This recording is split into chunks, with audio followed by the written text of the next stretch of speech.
a court judge, so I was around a lot of kids' issues, and I always had an interest. I was a camp counselor, and a group of older women wanted to start a camp for the kids at a cancer center. And so they approached me almost out of nowhere and said, would you be the head counselor if we started this thing? And I did it one summer, and then I did it for almost all my summers for decades, actually. I was a federal prosecutor after law school, so I actually brought in as the counselors all of my colleagues. So about half the staff were assistant U.S. attorneys, and it really turned out to be an incredible experience, obviously, because I felt really a privilege to be around these kids and their families and what they were going through, but also learning from it in so many ways. And then, so you've gone down through, your father was a mayor. And how did that influence you in terms of, your ambitions to move forward? I was it from 1991 to 97, I believe. And how did that influence you personally in terms of deciding for public service? Well, I think, look, you can only latch on to the examples that are available to you. And for me, the examples of my parents were really incredible. My dad was a very serious guy when it came to public service. He was a World War II vet. He just died a year or two ago at age 99. He was a judge until he was about 94. But he really, his example of just, loving what he did was something I really saw, and I think I wanted it for myself. My mom too, by the way. I mean, she was one of these great teachers that taught Spanish, French, and Latin, was a favorite among my friends and in our school. So I just had examples of people who were about public service in my life, and I felt like that's where I wanted to be. And so your wife is a prosecutor. How did you meet your wife, by the way? Terrible story. Okay. So I was a federal prosecutor out of, pretty young. But after I left, I went to work in the U.S. Senate, running the Senate's Investigations Committee for a Senator, Sam Nunn from Georgia. I was his chief counsel. I ran the committee. So I was up in Washington, and some friends of ours actually knew I was going there and said, there's this young lady we'd like you to meet. She is a federal prosecutor in Washington. She works at the Justice Department. We should set you up. And so I really, didn't know much about that. But then what ultimately happened is they never set me up. Nobody actually ever did it. And then when I called over something else, the person who was setting us up asked me how Joan was. And I said, I don't know what you're talking about. And she said, well, we were supposed to set you up with her. And then I realized that the folks in Washington had decided I wasn't worthy of this gal. So they had just not set us up. So I called her, I cold called her myself and told her I didn't like the fact that I wasn't worthy of her and we should go out. And then we ended up getting married. I had a 66 Mustang at the time, which I sold. And she now wears that as her engagement ring because that was how things went back then. But we met there, and then we came back a few years later back to home. And you've gone down. And if I recall, I remember that it said you work with terrorism and weapons of mass destruction. You were on a committee. How's that? How do you go from Miami to that? Well, Sam Nunn ran it's called the Permanent Subcommittee on Investigation. It's a committee of the U.S. Senate. It's a standing committee. I could tell you it was also the Rackets Committee when Bobby Kennedy had the same job, but then I'd have to confess that Roy Cohn had the same job when it was the McCarthy Committee. It's a pretty well-known committee in the Senate. And when I was there, we were looking at weapons of mass destruction. Back then, there were 1 million people on the internet, and that we thought that was a big challenge at that point. So we held hearings on sort of emerging threats and perils.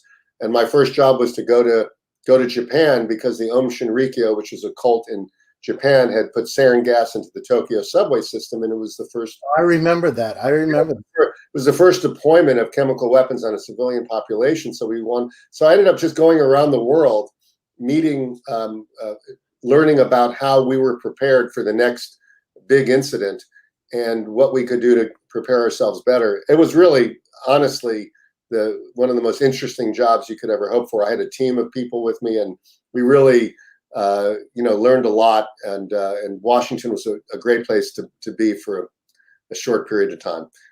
I remember. Do you remember the ISTC under the Nunn-Lugar? I was part of it. Yeah, I worked with Nunn and Lugar. I thought Lugar was one of the Nunn is a great guy. Lugar was a great guy. He passed away some years ago. I think if people had listened to them more, a lot of our current challenges of security wouldn't be as present as they are today. Yeah, I was actually in Russia working with the ISTC at the time, going out to those different facilities all over the place. I would meet with a bunch of Russians, and they would all, I remember it'd be in the morning, and they'd be on one side, and I'd be with my team on the other, and there'd be vodka on the table at 6 a.m., and I wouldn't have a bit of it. And then they'd turn to me and say, "We were expecting Senator Nunn. Who are you?" And it never went well after that, but it was a pretty interesting time obviously at that moment in history. Yeah, no, I remember. I did it for 3 years. So it was very, very interesting. So, Miami Beach, I remember, when I was younger, seeing Miami Vice. And I was like, oh my God, there's a lot of stuff going on down there. The white suits, the cars, the fake Daytonas. But, and it's changed a lot. How has it changed in your opinion from, and I know that whole drug culture is different than it was. It is today, but how is it? How has it changed from your? That was our polyester phase. Look, Miami is a city and a community. Miami Beach, Miami, the whole county is really an area that is trying to find the best version of itself, and it's gone through a lot of different versions and different iterations. It's matured clearly. What I remember the Miami Vice stage quite well, and it was a sort of it was a bit of a polyester neon stage for the city. I think what's going on with the city in our community is that we're sort of discovering our best version, and we have become a sort of a cultural place. My city hosts Art Basel now for 18 years. Mm-hmm. We have enormous, sort of critical mass of cultural institutions setting up shop, from the Miami City Ballet to the Arch to the Perez to the New World Symphony. They just keep coming. We have Miami New Drama is a pretty well-known outfit now. So, and they just keep showing up because there's an appetite for it, and I think it feeds on itself. And so for me, what has happened, I think, in South Florida is that over the last 20 years, and probably over the last 10 for sure, and even more recently, we've developed a lot of the amenities that more serious communities were accustomed to, like culture.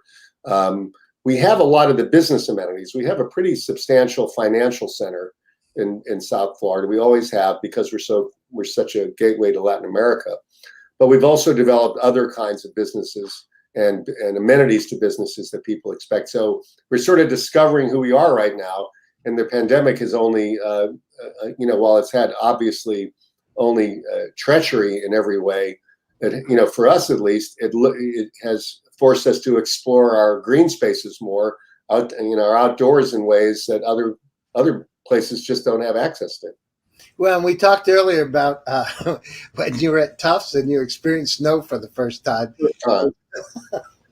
When I had not visited the campus until I started as a freshman, and it was the first day there was snow, or the first time I saw snow was a couple of days.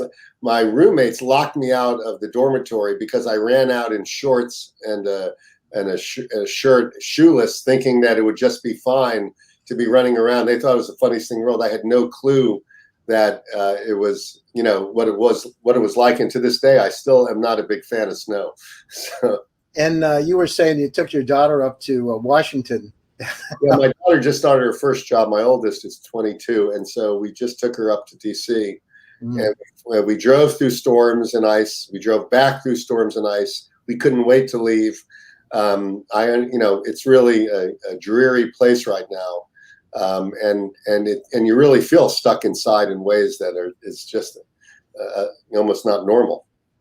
And so we talked earlier about the South Florida lifestyle, and how does that compare, like culturally? And I don't mean just with the snow and things, but how does the lifestyle compare in Florida in Miami Beach, on Miami Beach, compared to the Northeast?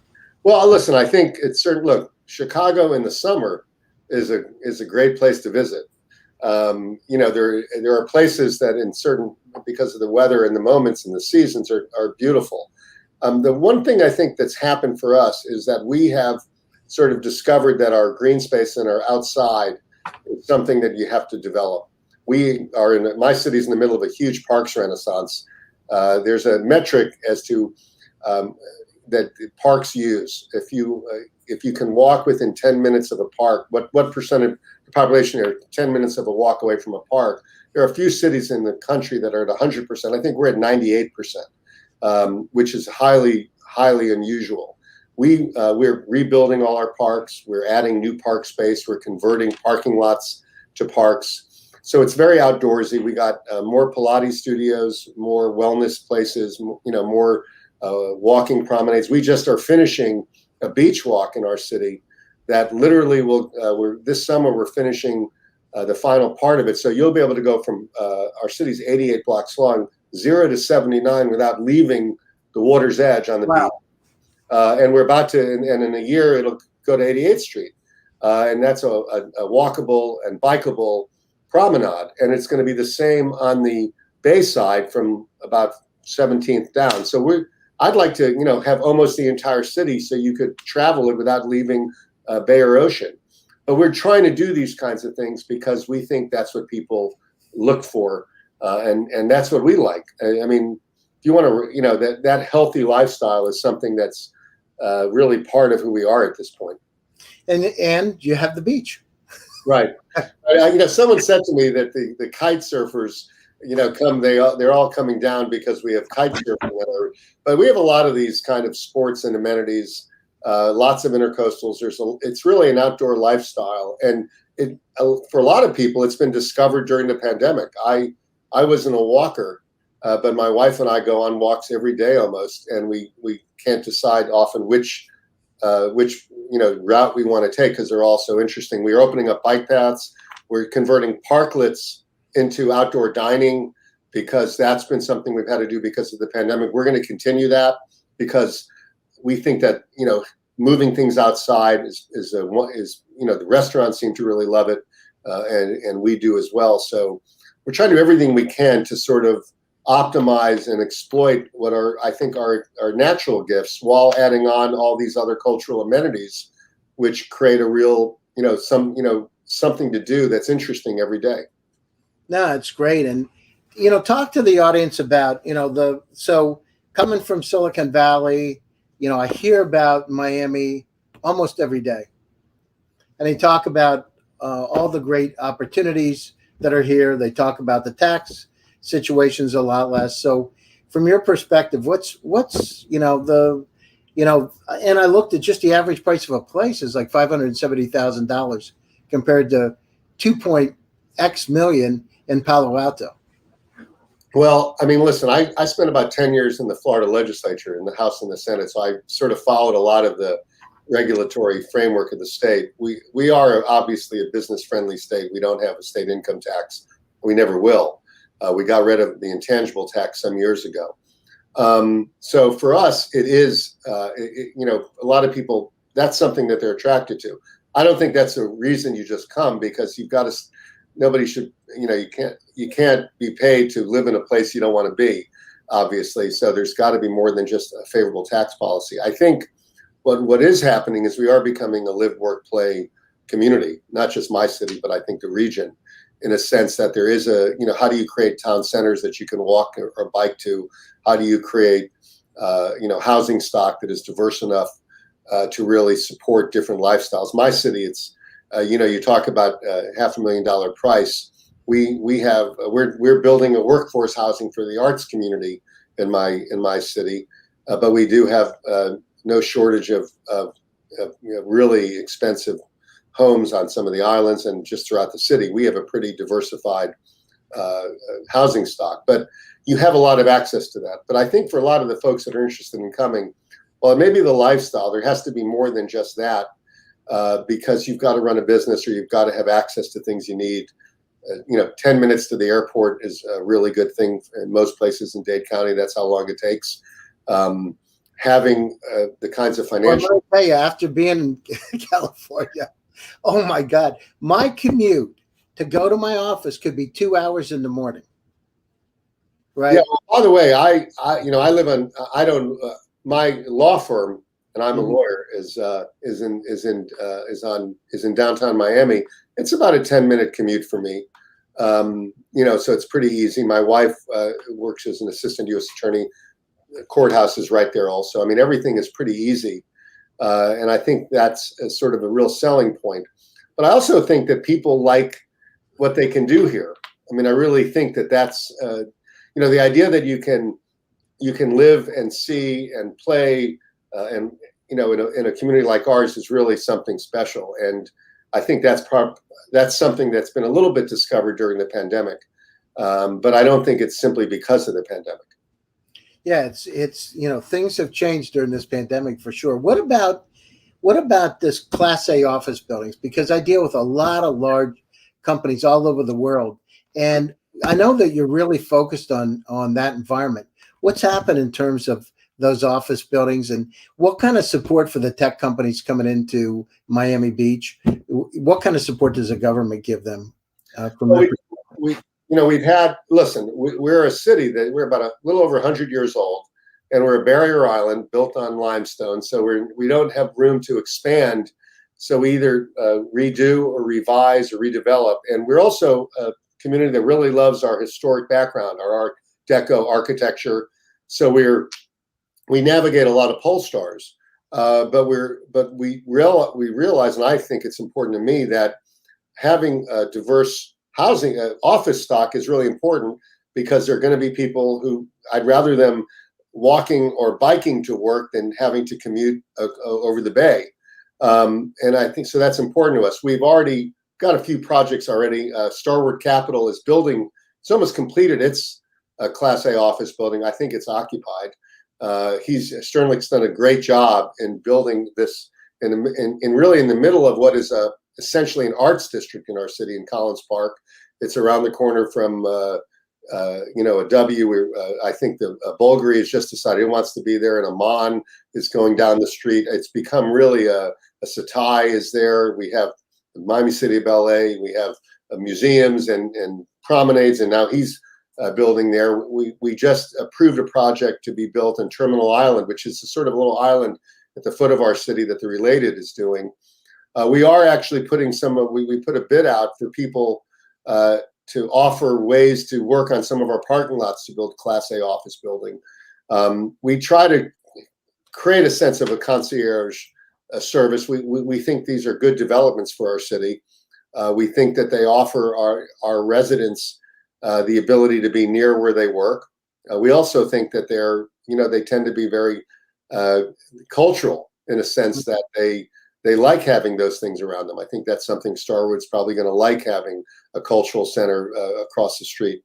So we think that that's a good accommodation of different things. We want more Class A, not because we're looking just to get wealthier people here, but because we're trying to give our residents the ability to live, work, and play in their own communities. And you can't do that if there's not a sufficient Class A office space. So I think it makes a lot of sense, and I think it's catching on pretty quickly. So I think we're going to have more of it, especially since we've offered some. We've certainly put out an offer for parking lot plans to see how we can convert some of our own properties into Class A.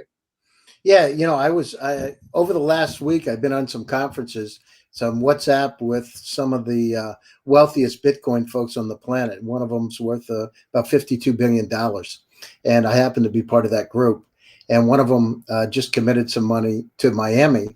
And, and we were talking about Miami Beach. I'm in conversation with them every day.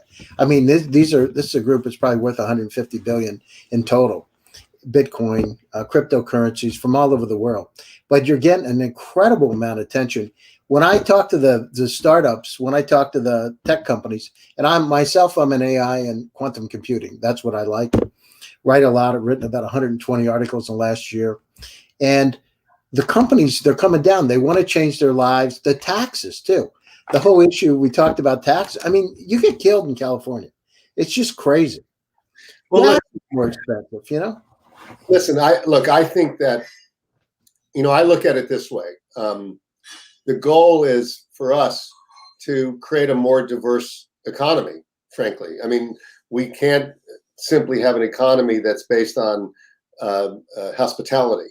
That's not a stable. When a hurricane comes and you got to cancel reservations, or when other states have downturns in the economy, or the dollar, or foreign currencies are down, all of a sudden people don't travel as much, and you don't have your hotel rate, and therefore you don't have your resort tax rate. So for me, it's about diversifying our own economy into more of a knowledge-based economy, while we have the hospitality industry, because I think actually the hospitality industry really supports a lot of the amenities that people love.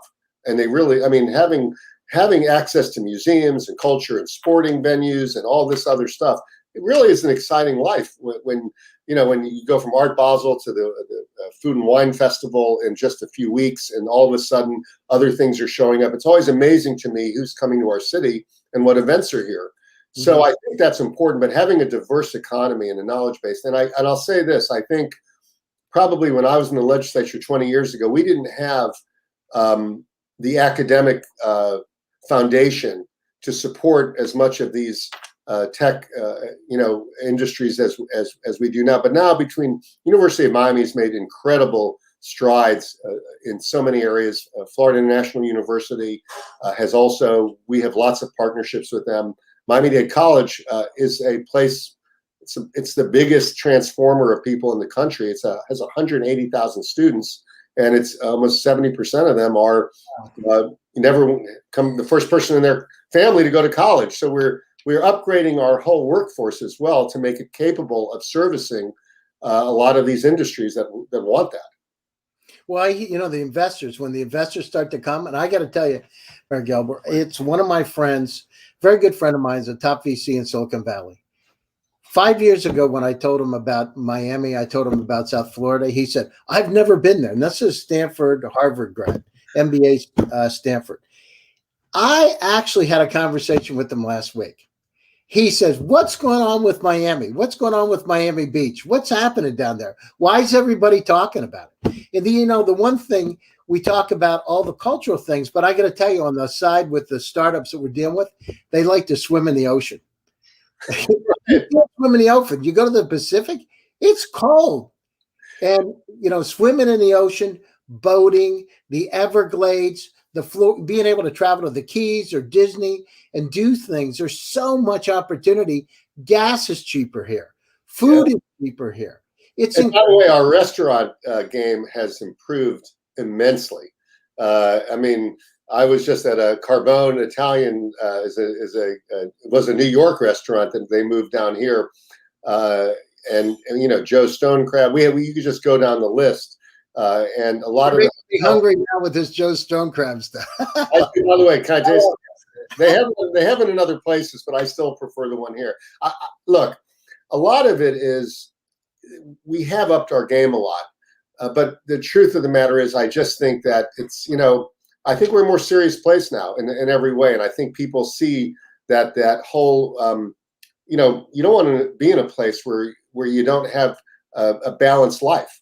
And I think for us, we have discovered that we can balance our lives here better because we have access to so many things. Line I always use is, sorry to repeat it, I'm sure you've heard me say it, is, people save money all year long or for years to spend 3 days in our city.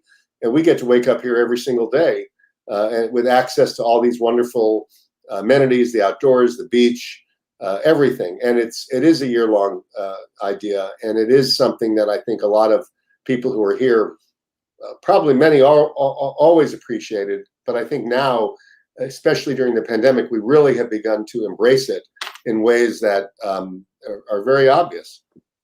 Yeah, I have companies right now. We have 17 portfolio companies in AI and quantum. Some of the companies up to $20 million in revenue. So we got companies that, they're looking for homes. They're from all over the world again. And they look at the U.S. as this really bastion, this opportunity to grow companies. And now with this decentralization, you don't have to work. Right. You can be you can have a company in Silicon Valley, but you don't have to live there, right? And a lot of, I mean, look, there's no silver lining to this pandemic, obviously. But one thing it did is it did force people to change their work styles. Mm-hmm. And all of a sudden, working remotely, while a lot of folks were doing it, it wasn't as mainstream as it is now. Now everybody accepts it as something that's a real possibility. And I think if you could work remotely and be here, why wouldn't you? I mean, you know, why would you want to be somewhere else? So for me, it's really, you know, we see that happening. So. Yeah, I mean, and again, the house prices are so much cheaper. I mean, you look at my friends are renting. By the way, $500,000 is not cheaper to a lot of people. Yeah, but in the Valley, when it's 2.7 million, you know what I mean? It's crazy. And you know, I mean, look, let me just say we're still intent on addressing all of the issues of our communities. I mean, workforce housing is a challenge because a lot of businesses that come here may have a CEO who's very wealthy, but there are going to be other folks looking for more modestly priced places, and you need to have workforce housing. You need to have a diverse inventory of housing. And you know, we're doing some in our city. My colleague, the mayor of Miami, who's a really good guy and has been all over this, Francis Suarez, was really talking a lot about workforce housing in his community because it's so much bigger. And frankly, there's a lot of economic disparity there. So we are trying to up our game, not just in sort of the, you know, the cultural stuff and the things that people might want to spend a lot of money or might enjoy, but really trying to create a more resilient community from every perspective. Yeah, so I think you've done a phenomenal job. I love the lifestyle, and as I said, I'm up in Wellington, and I just can't believe it. Honestly, a lot of polo players in Wellington. A lot of polo players. It's a beautiful environment. You know, I love Miami. I love Miami Beach. I think you've got incredible things to offer. I hear the tech companies, because we're right in that community, relocating from Silicon Valley down. And it's great to have, you know, Miami Beach with open arms, welcome them. Listen, there's always challenges everywhere, but when you got less taxes, more affordable housing, and $500,000 is not cheap, but compared to the Valley, you can't get anything. You know, I don't know of any place that's $500,000. None. There's no studio that I know of. So having those kind of environments, having people welcome, beautiful lifestyle. I guess there's like 300 days of sunshine in Florida. 300 days.